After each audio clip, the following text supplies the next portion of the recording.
Caligula is known as one of the crazy leaders of Rome. It feels like there are so many stories highlighting his lunacy that one struggles to believe them. Come with me as we explore how he came to power and if the stories are even real and what these stories are.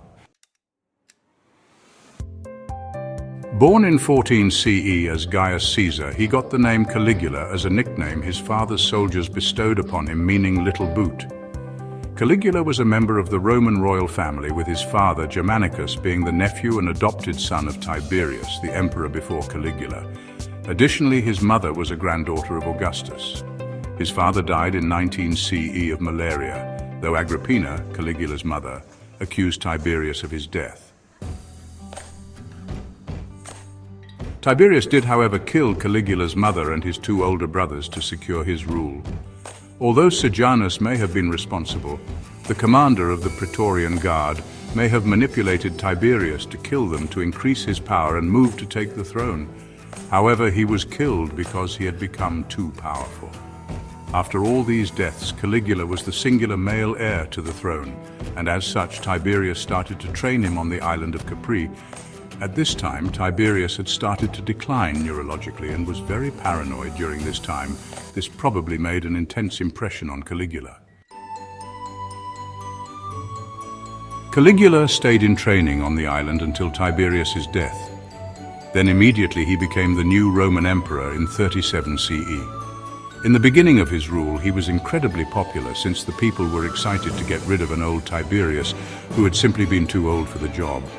They received Caligula with open arms, and he did not disappoint.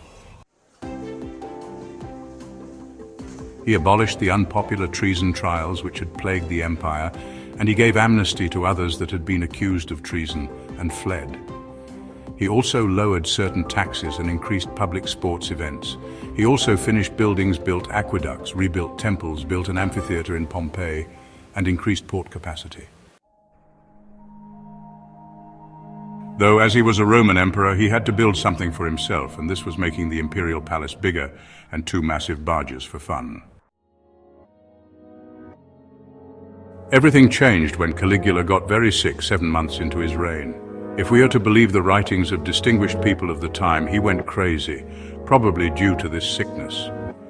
There have been many speculations about what sickness he had, but two likely theories are that it was epilepsy because Julius Caesar and Augustus both suffered from epilepsy, and Caligula also suffered from it early in his life, or lead poisoning due to the amount of lead in the wine that was drunk at the time. Either way, after recovering from the illness, he completely changed. An important note is that the written accounts of Caligula's madness were written by senators openly against him, and this may have prompted them to use hyperbole in their stories or even make them up. But either way, after this sickness, many people didn't like him. Whether or not all the stories are true, they are very interesting to explore, so that's what we'll do. Directly after his sickness, Caligula reinstated all treason trials, a sharp 180 from his pre-sickness self, since before the sickness he had abolished them quickly. He also started killing many senators, which began his feud with the Senate and killed Tiberius Gemellus, the grandson of his predecessor. Another crazy thing that Caligula did was demand the building of a bridge of boats across the Bay of Naples. He also insisted that he was a god, built golden statues of himself, and forced people to pray to him. Caligula and the Senate were constantly at odds after his madness. He started flaunting his essentially limitless power, and he had many senators killed. Additionally, he had always believed that the Senate was useless and should be dissolved.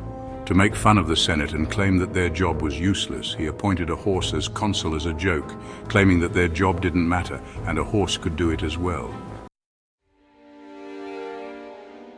The horse mentioned here was Caligula's prized racing horse, Citations, and he was treated incredibly well.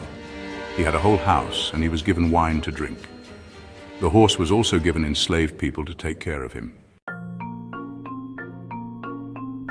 Caligula was enamored by the Hellenistic kings of old and likely tried to imitate their absolute power. One of the ways he did this may have been by copying the Ptolemaic dynasty's practice of marrying their siblings to preserve their bloodline.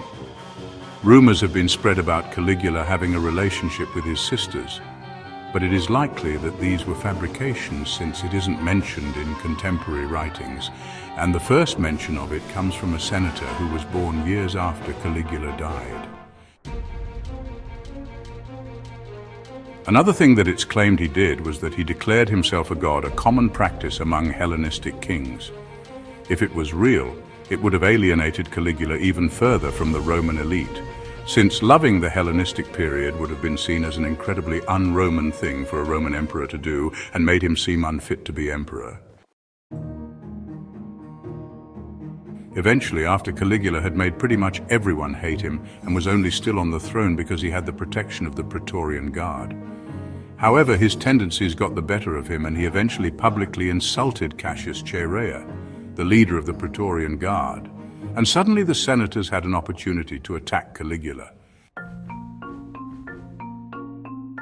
The Praetorian Guards killed Caligula and his wife and daughter in 41 CE. Thanks for watching and subscribe if you want to be notified for our uploads.